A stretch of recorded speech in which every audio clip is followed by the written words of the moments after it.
Terdengar? Hasian dok, ketua kelasnya dok. Oke, ASEAN, suara saya terdengar? Sudah dok, Oke, visual sudah terlihat? terlihat dok. Baik. Oke, kita isi kuliah ini mungkin hanya 40 menit, nanti kita akan diskusinya banyak ya. Apa saja kelainan eh, intestinal yang treatmentnya adalah surgical terutama. Yang paling sering itu, yang bukan yang paling sering, yang diantaranya adalah intestinal continuity ya, gangguan intestinal continuity atau atresia intestinal. Atresia by definisi adalah tidak ada ya atresia ya. Namun sebenarnya tidak se ekstrim itu semuanya. Ada yang memang tidak ada yang merupakan penyempitan, maka per definisi adalah atresia kongenital adalah diskontinuitas atau penyempitan lumen di intestinal.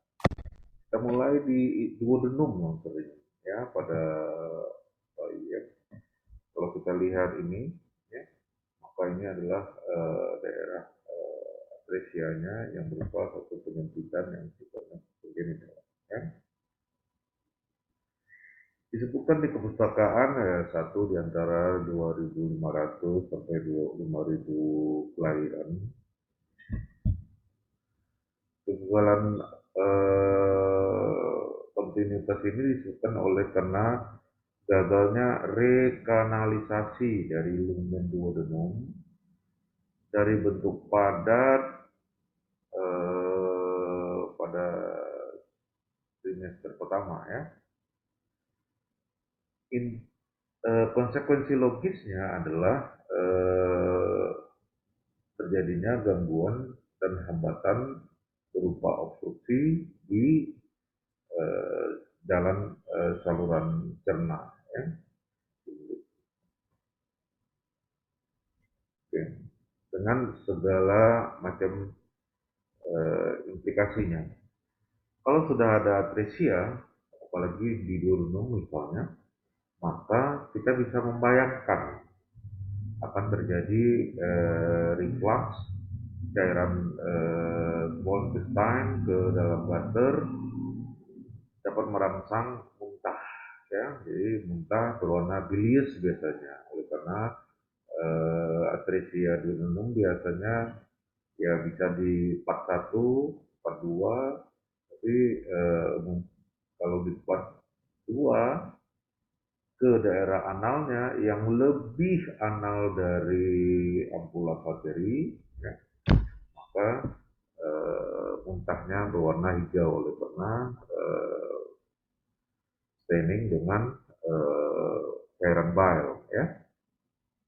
Sementara kalau di upper part urin 41 dan sebagian kedua mungkin terjadi, maka cara muntahnya hanya berwarna kekuningan, warna dari gastritis ya.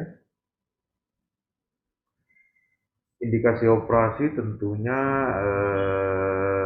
apa segala macam gangguan klinis yang signifikan menimbulkan gangguan fungsional di saluran cerna terindikasi untuk dilakukan koreksi servikal ya. Koreksi macam-macam cara supaya kalian mengetahuinya saja. Bisa kita lakukan duodenostomy, bisa dengan diamond shape, bisa kita bypass ke jejunum ya. Jadi intinya adalah melakukan koreksi surgical atau anatomi.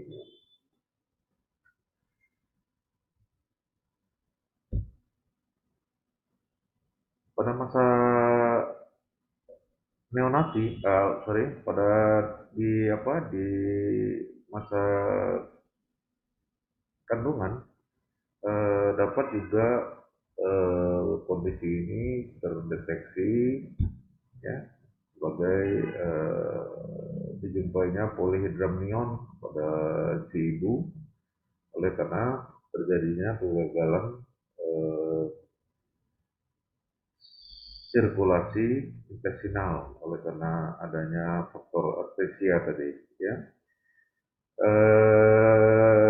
Untuk diketahui mungkin pernah dilakukan tindakan koreksi di dalam janin, namun untuk Indonesia kita belum sampai ke tahap demikian ya.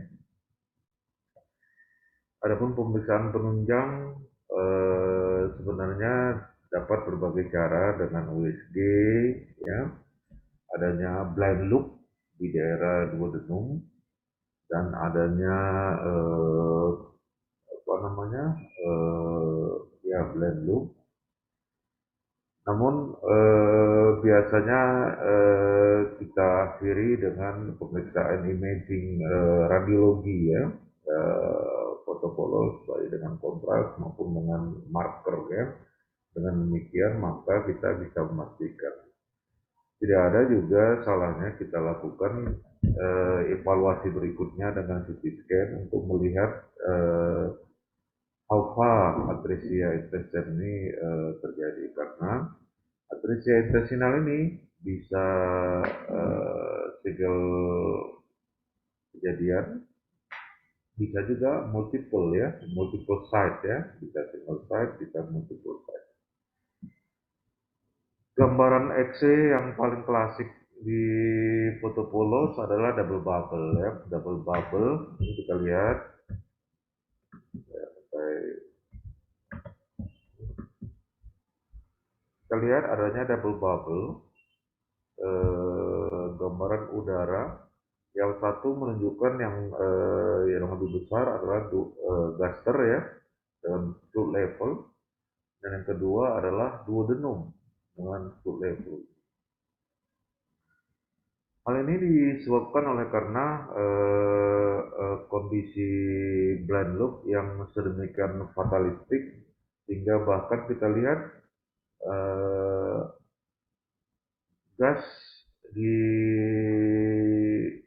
small intestine dan di kolon menjadi nihil ya, tidak dijumpai gas sama sekali, yang mestinya normalnya kita jumpai gambaran visualisasi gas di intestinal. Kondisi ekstrim dapat kita jumpai hingga demikian ya. Dan boleh lihat kalau di small intestine atresia bisa diikuti dengan hilangnya continuity ya dari intestinal. By diagram dapat kita lihat seperti ini. Tetapi kalau di small intestine koreksinya lebih mudah ya dibandingkan dengan duodenum. Kita bisa reseksi dan anastomosis atau dilakukan penyambungan baik satu side maupun end to side dengan peralatan penunjang atau instrumentasi yang sekarang ini sudah jauh lebih baik ya. Bisa dilakukan diamond shape, bisa dilakukan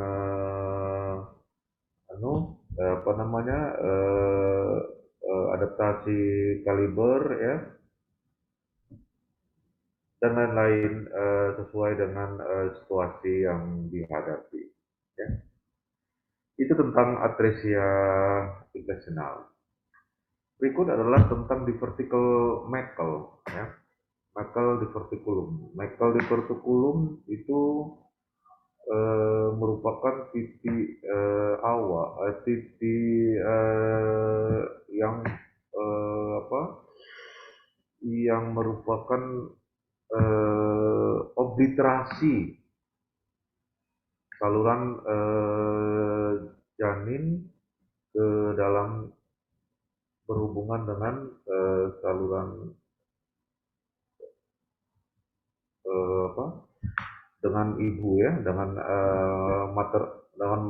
maternal ya.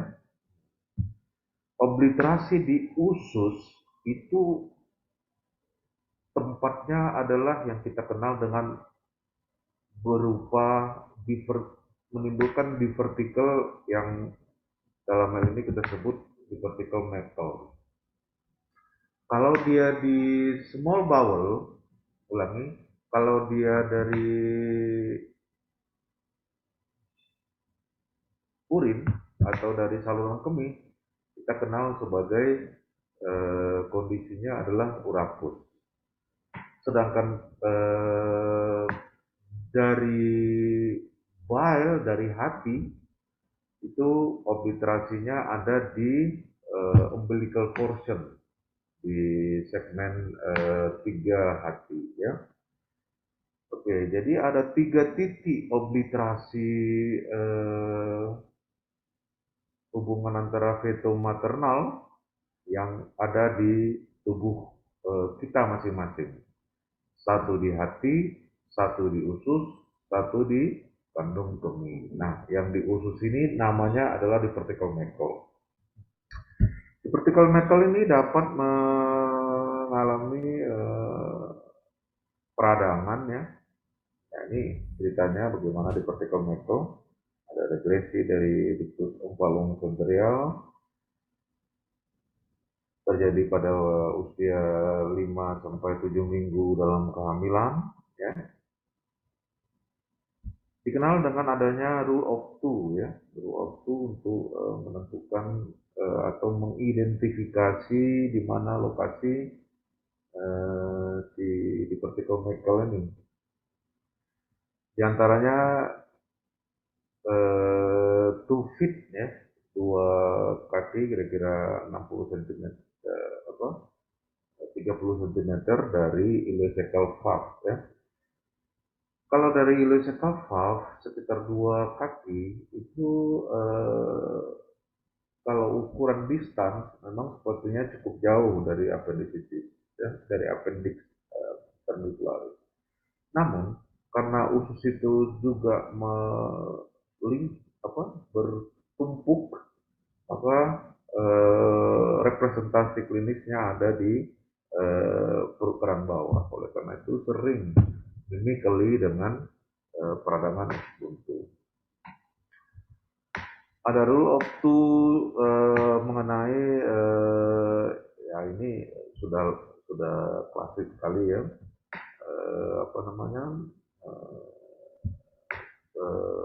laki-laki lebih sering dari wanita 2 kali ya. Panjangnya sekitar 2 inci ya, dan sebagainya. Itu bisa baca serius. Oke, indikasi operasi tentunya semua indikasi yang mengarah kepada tindakan atau kelainan bercak ya. Ada perdarahan, bisa menimbulkan ileus obstruksi oleh karena inflamasi sedemikian rupa sehingga menutup, memperkecil dan hingga menutup lumen small bowel dapat menimbulkan obstruksi. Ditengarai juga dapat dalam jangka waktu lama berdegenerasi menjadi degenerasi malignan, dan yang paling sering adalah divertikulitis ya. Jadi ada peradangan sehingga menimbulkan segala macam komplikasi dari peradangan.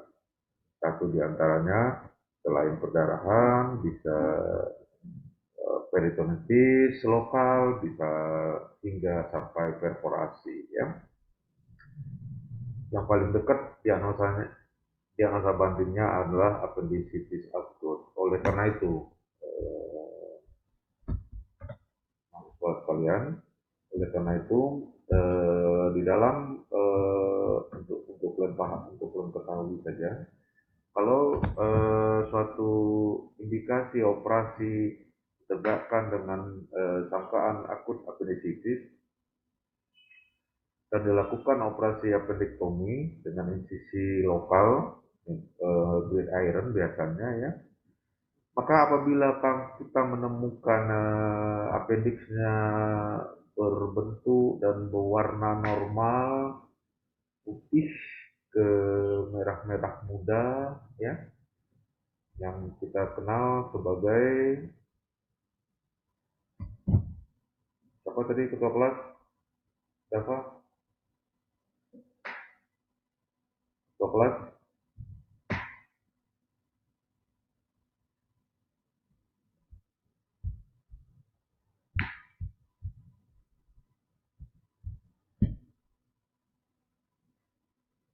Ketua kelas? Ya dok. ASEAN. Saya dok. ASEAN marga apa nih? Apa dok? Marga apa kamu? Siregar dok. Ya, ASEAN Seragam. Appendix yang berwarna keputih-putihan, kemerah-merahan itu disebut dengan apa itu biasanya? Oh, seperti bunga lili katanya ya. Bunga lili itu warna putih, ada merah-merah mudanya. Nah, jadi kalau kita menjumpai dalam operasi dengan working diagnosa adalah satu appendicitis akut, sedangkan kenyataannya adalah kita jumpai lili appendix, maka, nah itu tadi konsekuensinya, maka wajib kita melakukan eksplorasi mencari hingga ke daerah diverticulum maculi oleh karena diagnosa bandingnya sangat dekat dengan appendicitis akut. Ya, oke. Pemeriksaan penunjang tentunya segala macam pemeriksaan radiologi yang bisa meningkatkan tingkat deteksi ya untuk suatu peradangan di daerah small bowel ya, bisa dengan CT scan, bisa dengan apa dengan scintigraphy ya, dan lain sebagainya. Tapi umumnya dengan CT scan untuk level klinik sudah dapat melakukan prediksi. Pelayanan berikut yang akan kita sampaikan adalah yang cukup disaster ya bagi penderita maupun bagi keluarga, yaitu apa yang kita sebut dengan empalokel dan gastroskistis ya. Empalo artinya masih ada usus yang ada putih-putih sel atau kantong sel ya. Sedangkan gasoskisis adalah isi usus yang tumpah keluar ya.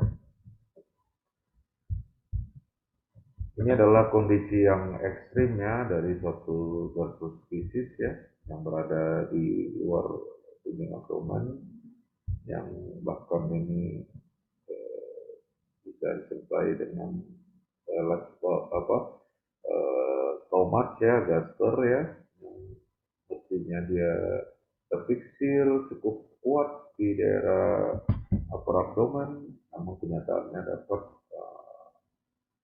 exposure ke ekstra abdomen. Pompa lokal tentunya merupakan kegagalan penutupan defek di sebelah kanan umbilical cord ya, dengan disertai herniasi organ visceral ya. Defeknya umumnya berada di sebelah kanan ya, dan kegagalan penutupan ini terjadi di dalam kandungan ya.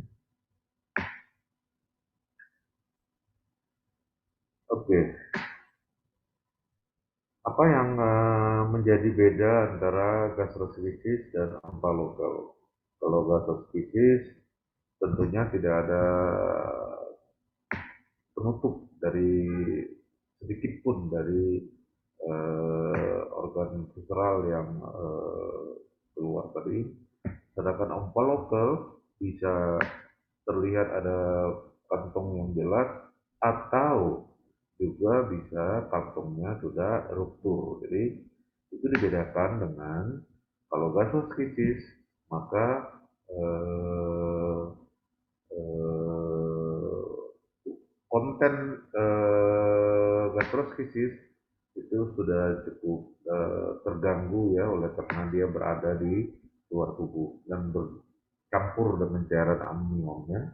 Sedangkan ompa lokal biasanya intestine masih cukup baik, tidak odem, tidak kaku, ya, oleh karena ruptur dari kel yang terjadi itu seiring dengan proses persalinan di jalan lahir. Jadi dua hal yang cukup berbeda ya. Gastroschisis biasa di sebelah kanan ya, dan lain sebagainya ya. Jadi kalau kita lihat gambar ini ya, ya dari gambar ini kita bisa menduga ini adalah suatu eh, apa ompa lokal yang mengalami ruptur ya, pecah. Sedangkan ini adalah ya,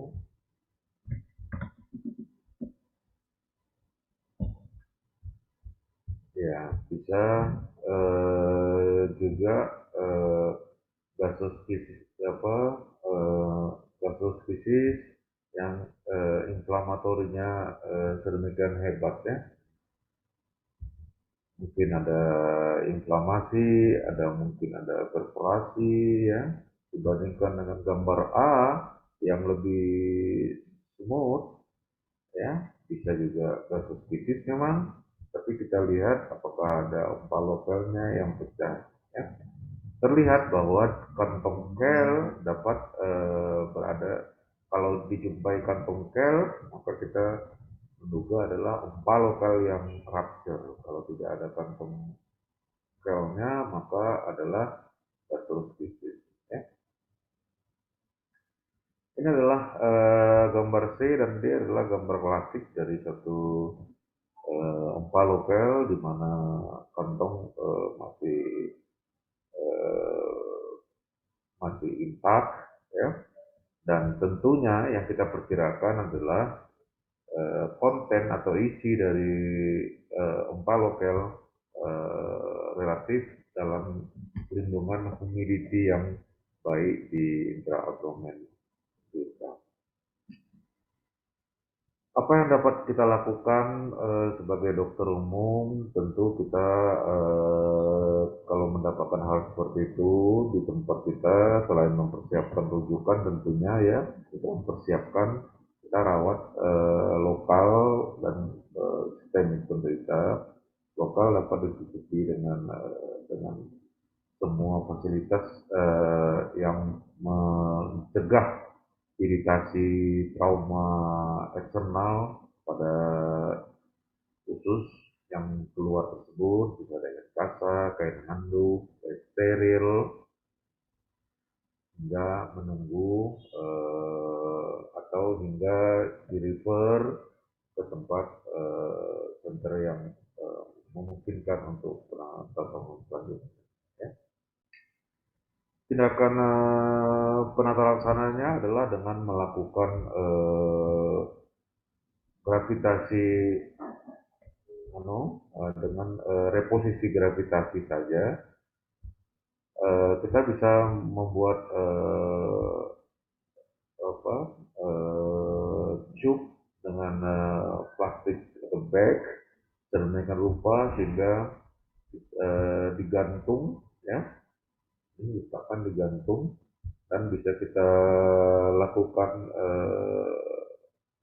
pressure, memberikan pressure dengan hidrolik sentiran misalnya, atau cukup dengan membiarkan gravitasi dalam beberapa hari digantung sedemikian ini, maka dapat berpotensi untuk rilis kembali dalam abdomennya. Namun tidak banyak yang bisa berhasil dengan cara ini. Kalau tidak berhasil atau tidak sempurna reduksi, maka kita lakukan tindakan operasi untuk enlarge ya, memperbesar rongga abdomen. Problemnya adalah rongga abdomen tidak cukup tersedia untuk menampung eh, intestine yang berada di luar oleh karena diferensiasi waktu terjadinya yang sudah sedemikian lama sehingga memerlukan adaptasi. Oleh karena itu, upaya melakukan pelebaran dari rongga abdomen untuk memasukkan cair konten itu adalah upaya bedah. Ya. Bisa juga kita melakukan tindakan konservatif ya dengan merangsang terbentuknya epitelisasi di dinding abdomen, di dinding usus ya. Kenapa? Karena technically eh, sulit untuk memasukkan eh, apalagi kalau kasus fisik ya, memasukkan intestine yang sudah beradang sedemikian lama di luar eh, tahun abdomen. Ya. Oleh karena itu, mengubahnya menjadi suatu eh,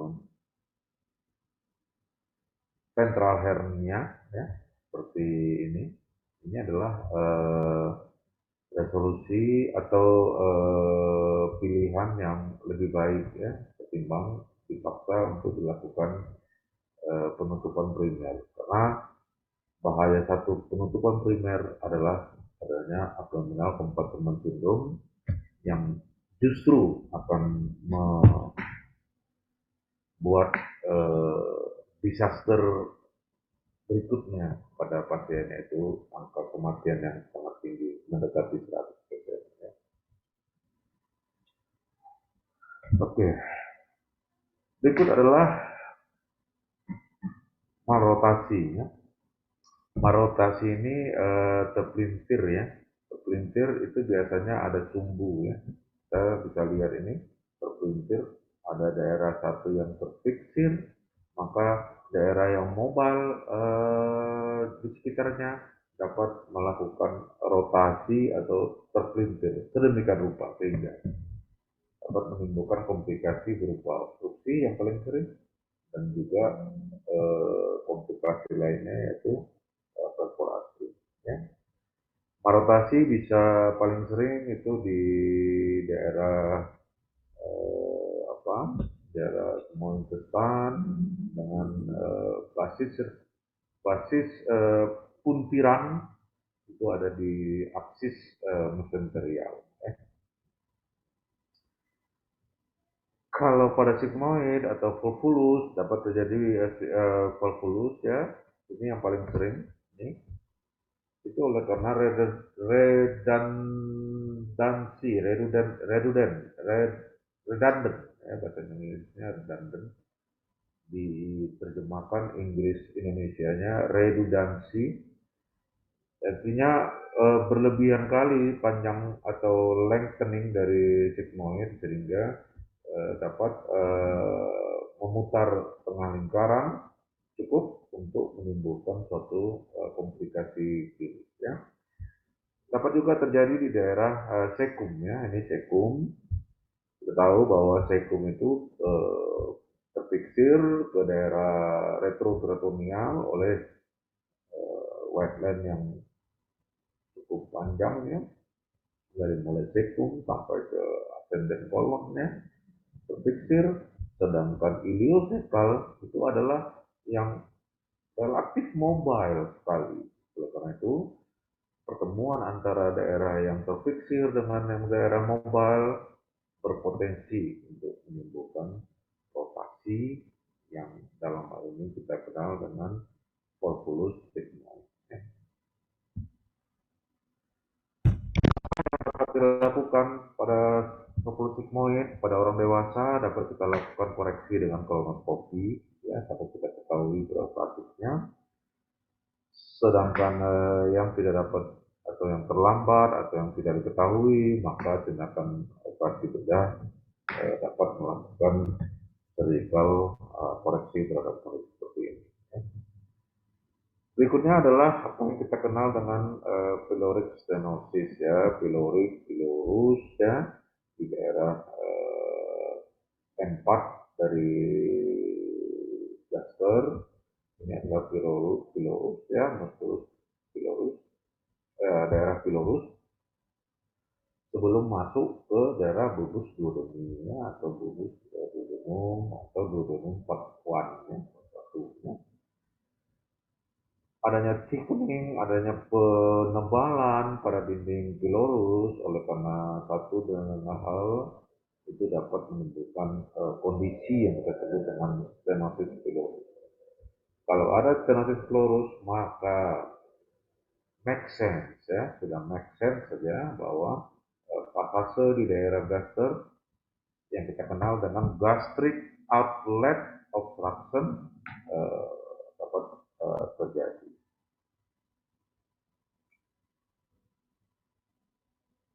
Biasa pada anak, pada balita, pada neonati, tapi juga tidak jarang dijumpai pada dewasa. Ya. Pada dewasa itu biasanya berkaitan dengan proses kawin nanti, sedangkan pada anak sering tidak diketahui penyebab jelas. Ya, gambaran klinisnya tentu sesuai dengan gambaran klinis apa yang menjadi konsekuensi dari kalau eh, gastric outlet obstruction terjadi. Ya. Jadi kita tidak usah menghafal, tapi adalah memakai logik pemikiran. Maka penderita dikasih makan dalam waktu setengah jam muntah. Penderita tidak mengalami gangguan intake berlama-lama tergantung usianya, tergantung perjalanannya dapat menimbulkan anu, malnutrisi ya. Ini kita ambil dari sebuah foto dari perpustakaan. Meskipun gambaran seperti ini kira-kira 6 bulan yang lalu di Rumah Sakit Adam Malik kita menemukan eh, gastric outlet obstruction persis seperti gambaran ini, bahkan lebih lebih besar lagi dijumpai pada seorang dewasa usia 30 tahun pada saat itu. Jadi gambaran gastric outlet obstruction-nya sedemikian jelas dan menjalani operasi dengan satu working diagnosis sebagai satu pyloric stenosis ya. Pada dewasa, pada anak atau balita, double bubble gambaran seperti ini atau gambaran distensi gaster tanpa double bubble ya, sorry ya, maaf, bukan double bubble. Tapi adalah dilatasi gaster tunggal dapat menjadi pembedanya dengan atresia duodenum tadi saya bicarakan. Operasinya adalah dengan piloromiotomi, baik dengan open maupun dengan laparoskopi. Piloromiotomi adalah membuka pilorus, menyayat otot pilorus, dan melakukan rekonstruksi sedemikian rupa sehingga menghasilkan pembesaran dari daerah pilorus ya. Technically dapat kita lakukan seperti ini, kita lakukan sayatan longitudinal, kemudian kita jahit secara vertikal, maka terjadilah pelebaran lumen. Ya. Meskipun kalau pada dewasa, selain teknik seperti ini, maka pilihan reseksi distal gastrektomi dengan ruang Y dapat menjadi pilihan yang lebih baik ya. Dapat dilakukan dengan laparoskopi, kita lakukan buka, kemudian semua prosedur open dapat dikerjakan dengan laparoskopi. Berikut adalah intussusception, ya, intussuscepsi atau invaginasi. Jadi masuknya bagian arah oral ke arah anal, yang masuk itu disebut sebagai intussusception, yang menerima disebut sebagai bagian intussusception. Ya. Proses ini adalah seperti proses telescoping, ya, itu yang dikenal dengan telescoping intussusception. Ya. Tentunya adalah hubungan juga antara bagian yang terfiksir dengan yang mobile di daerah oralnya, kemudian ada perbedaan discrepancy lumen, ya. Jadi yang paling sering memenuhi dua kaidah itu adalah daerah iliosekal, ilium hingga ke cecum. Cecum daerah yang terfiksir, ilium terminale daerah yang mobile. Ilium kalibernya eh, 2-3 cm pada dewasa, cecum normalnya 5 sampai 4, 5, 6 cm pada dewasa. Daerah yang terfiksir didahului daerah yang mobile. Dengan adanya gerakan pelestatik, maka intussuscepsi atau inkombinasi dengan mudah dapat terjadi, ya. Pada anak itu kita jumpai tanda-tanda recurrent jelly, ya. Nah, betul, ya. Jadi adanya BAB, berwarna kemerahan, lendir, ya. Maka kita curigai ada sosis like mass juga, ya. Masanya ini dapat palpable, ya, teraba, ya, dapat teraba sebagai suatu massa yang kita sebut dengan sosis like mass, ya. Bisa dengan USG, ya, bisa juga dengan X-ray, dan yang paling gampang dengan CT scan, ya. Hanya hitungan 5 detik, 10 detik, maka diagnostik menjadi lebih pasti, ya. Terapinya adalah terapi surgical, baik dengan reduksi kontras udara maupun dengan operasi, ya. Reduksi dengan udara atau pneumatik dapat kita lakukan apa maupun dengan pemberian cairan sehingga mendorong, ya, bayangkan, sehingga mendorong daerah intussusceptum ini kembali ke tempat semulanya, ya. Dilakukan dari anus, ya, dari kolon, dari rektum, kolon, hingga sampai pneumatik hingga ke daerah cecum, ya. Sehingga dorongan udara atau cair atau cairan tersebut dapat mendorong intussus septum kembali ke tempat semula. Jika gagal dengan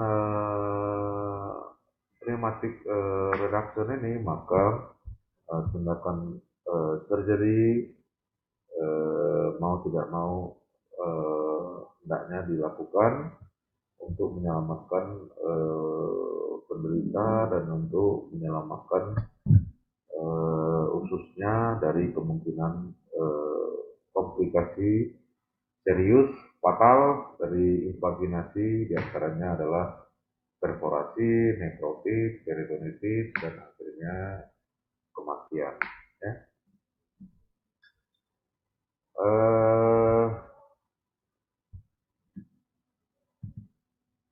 Baik, saya kira demikian yang bisa kita sampaikan tentang apa saja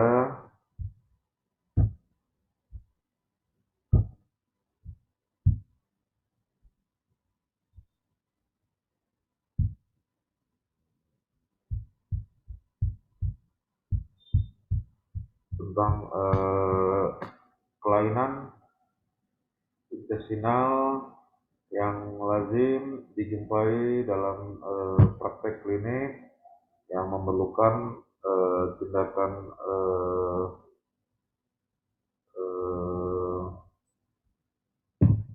operasi atau tindakan segera yang umumnya sering mengancam nyawa yang menimbulkan tanda-tanda akut abdomen. Mungkin dalam diskusi akan lebih bisa menjelaskan. Silakan kalau ada yang ingin kita diskusikan, pasien, ada yang mau bertanya?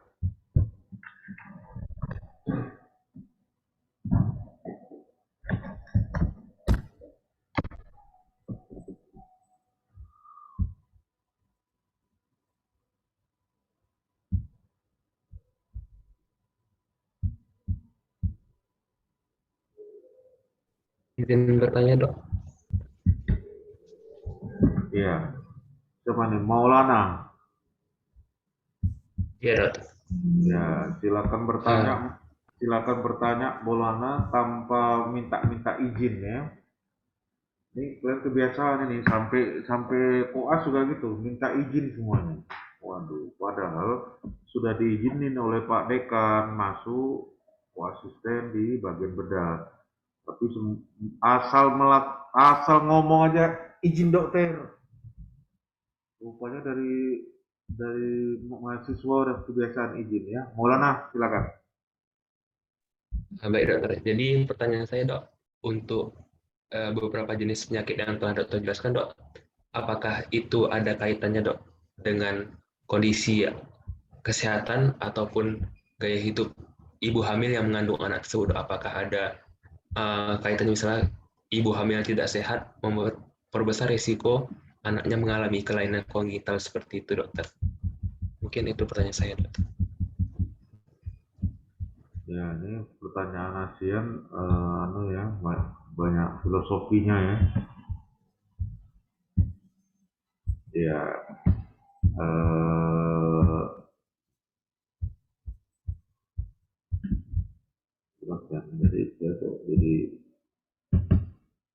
jadi hilang.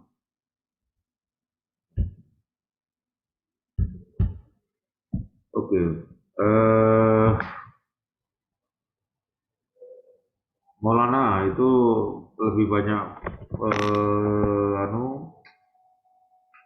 pertanyaannya kayak pertanyaan kedokteran populer ya, Maulana ya. Nah, selain kongenital, kelainan-kelainan tadi juga ya kelainan kongenital umumnya karena kelainan kongenital ya. Definitely kita nggak bisa menyebutkan atau saya tak tahu definitely ya Maulana secara tegas kelainan apa pada ibunya pada waktu hamil ya. But in case setelah lahir itulah persoalan-persoalannya yang kita hadapi. Jadi kalau kau ingin mendalami apa kelainan pada ibunya, bagaimana mencegahnya, jawaban saya Maulana wallahu a'lam bishawab ya. Tahu artinya Maulana? Saya tahu, Dokter. Ya, hanya Tuhan lah yang tahu, kira-kira gitulah Maulana ya. Oke. Mungkin itu Terima kasih, Dok. next level ya Maulana ya. Baik. Silakan yang lain. Nicholas Mustika, ini mantap namanya. Nicholas, ada orangnya nggak nih? Mau bertanya, Dok, Siapa? kalau untuk Daf, Dok, Ya, untuk dapat. ini kan tadi kebanyakan kongenital kan, Dok, artinya pada anak. Ini bedah digestif juga bisa ngerjainnya atau hanya bedah anak aja, Dok? Terima kasih, Dok. Oh, itu menyangkut kompetensi ya. Kalau kompetensi semua dokter bedah biasanya sudah memiliki kompetensi ya. Jadi bedah umum juga dapat melakukan tindakan ini. Life saving dapat dilakukan oleh dokter bedah ya. Jadi kalau dokter bedah umum, ya kalau dokter bedah umum yang ada di tempat kamu, maka ya bedah umum. Kalau ada dokter bedah anak, ya lebih bagus lagi dokter bedah anak. Kalau ada dokter bedah digestif, dokter bedah anak yang tidak ada, dokter bedah digestif juga bisa mengerjakan. Ya, Dava ya. Ya, makasih dok.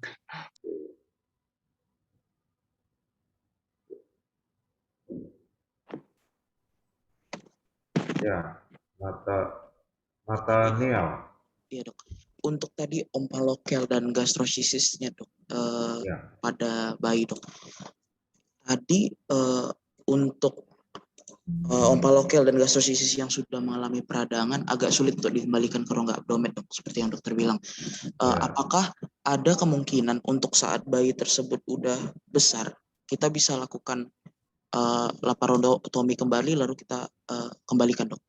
Seperti ektopia cordis kan bisa dibalikin lagi dok pada saat besar dok, jika tidak ada penjulit. Apakah hal tersebut mungkin kan dok? Terima kasih dok. Ya, good question ya, Nathaniel ya. Ini agak susah nih nyebut namanya nih, Nathaniel. Kalau di bedah ada si Nathan atau Nathan ya. Oke, good question, tapi dapat diselesaikan dengan simple thinking gitu ya. Kalau yang kita hadapi adalah gastroskisis, lahir usus sudah di luar dinding abdomen, maka komplikasi utamanya adalah sepsis. Penderita ini akan berhadapan dengan kondisi sepsis. Bayangkan lingkungan kita, jangankan di daerah ya, di center saja kita masih kesulitan untuk mendapatkan fasilitas yang memungkinkan free bakteri ya, atau daerah yang steril kan. Ruangan steril itu akan sangat mahal sekali, sangat sophisticated sekali, dan maintenance-nya sangat besar sekali.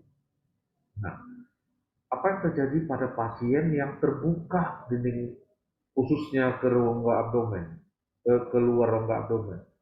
Maka semua infeksi directly mengenai usus yang normalnya ditutup oleh dinding abdomen yang tidak tembus sama si virus, sama si mikroba, sama si jamur. Nggak tembus itu dinding kulit kamu, dinding abdomen kamu. Coba perhatikan, ya, tak akan tembus. Nah, dalam kasus ini dia terpapar dengan mudah. Oleh karena itu harus saya katakan, untuk tingkat rumah sakit Adam Malik merupakan rujukan tertinggi. Gastroschisis di Medan ya, gastroschisis hampir almost we cannot make the patient survive ya.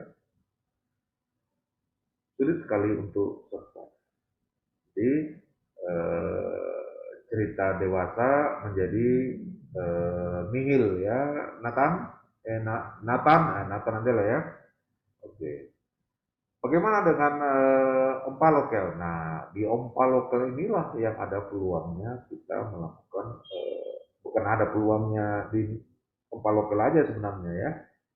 Dengan kemampuan kita, Dada Malik, potensi kita menyelamatkan ompa lokel terbuka lebar ketimbang gastroschisis, gitu ya bahasanya ya Nathan ya. Jadi kalau ompa lokel kita berpeluang untuk melakukan perawatan, melakukan reduksi manual, gravitasi terutama, bisa juga dengan pneumatik di pelintir, ada ada mesh yang khusus sekarang dibuat sedemikian rupa sehingga dapat lebih adaptif terhadap jaringan tubuhnya. Dunia kedokteran terus berjuang untuk menolong bayi-bayi yang dengan kondisi seperti ini, meskipun harus kita katakan, Nathan, untuk daerah yang seperti kita di Medan, prognosanya masih sangat jelek. Saya katakan over the 90%, 90 tahu Nathan? 90, over the 90% of the gastroschisis omphalocele patient died in very hospital care. Ya, paham ya Nathan? Paham dok. Oh, Boleh bertanya sedikit lagi dok? boleh. Tadi dok, tadi dokter bilang itu kan ada kemungkinan dok, peluang kita untuk melakukan reduksi atau mungkin dengan gravitasi kita kembalikan ke rongga abdomen dok. Ya. Tapi untuk kondisi ompalokel yang sudah meradang atau mungkin tadi terinfeksi akibat terpapar dengan luar dok, itu kan tadi agak berbahaya untuk dikembalikan ke rongga abdomen dok. Apakah ada kemungkinan untuk kedepannya saat dia sudah lebih besar kita kembalikan dok? Atau tadi meskipun tadi 90% berakhir tidak survive dok? Terima kasih dok. Ya, problemnya Nathan, dia nggak sampai besar Nathan. Kan itu problem. Jadi kok nggak jumpa pasiennya umur 2 tahun, nggak jumpa. Kan problemnya di situ kan. Kita nggak jumpa pasiennya umur 2 tahun yang ompalokelnya nggak ada apa-apain. Gitu kan. Nah, jadi tanpa pertolongan dokter atau bedah, sangat sulit kita membayangkan pasien ompalokel, jangankan gastroschisis ya, ompalokel aja dulu. Kalau gastroschisis kita nggak pernah terbayang, nggak pernah kita lihat gastroschisis di bawah ibunya umur 1 bulan dari daerah ini dong, udah 1 bulan ujian di luar, nggak pernah kita dapat. Artinya Nathan, gastroschisis tanpa koreksi does not exist anymore. Itu ya bahasa supaya kita menutupi lah bahasa yang belak-belakannya. Does not exist akan usia 9 ya, nggak eksis dia. Yang mungkin eksis adalah ompalokel. Nah, kalau dia bisa survive dari infeksi selama 1 bulan, oke. Apa yang terjadi pada bulan kedua? Apa yang terjadi pada bulan ketiga? Atau apa yang terjadi, katakanlah ada yang survive setahun, 2 tahun, ompalokelnya ada di luar tubuh dan belum direduksi. Apa yang terjadi? Ususnya mengalami pembesaran, dinding abdomennya tidak berkembang sesuai dengan usia perkembangan badannya. Jadi dinding abdomennya, lumennya, dinding rongga abdomen ini, Nathan, itu kecil. Kenapa? Karena tidak diisi. Kamu punya sepatu baru, Nathan, nggak usah kamu pakai. Lama begitu kamu pakai, itu sempit. Sepatu kamu yang kamu pakai, yang kamu sayang sehari-hari, kamu dipakai lebar, enak lah, kira-kira gitu ya. Nah, itu apa?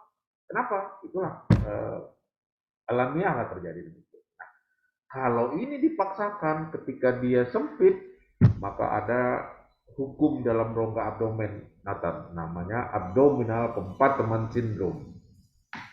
Dia akan terjadi peningkatan tekanan intraabdomen dan dead full dapat mengancam kematian seketika. Itulah makanya Nathan, kalaupun akan dikoreksi, maka opsinya adalah mengubah kondisi pompa lokal tadi menjadi hernia ventralis saja. Biarlah dia berada di luar tubuh, tapi dia diselimuti oleh selaput yang cukup kuat menghadapi infeksi dari luar. Padahal dia adalah mengalami herniasi ventral. Itu kaidah bedahnya. Ketimbang seketika dibelah operasi perutnya, dimasukkan, dijahit dengan ketat. Seketika selesai jahit, mesin anestesinya dengan monitornya flat atau selesai ya. Oke, saya kira udah paham ya Nathan ya. Sudah dok, baik dok. Terima kasih dok. Ya, baik. Ada lagi one question more mungkin mengingat waktu kita.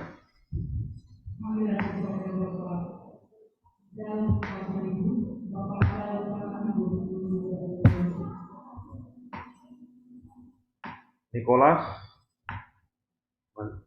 udah gabung nggak Nicholas ini? Okay. If no question, I hope you enjoy this morning lecture. Till we meet in clinic. Ya. Terima kasih. Selamat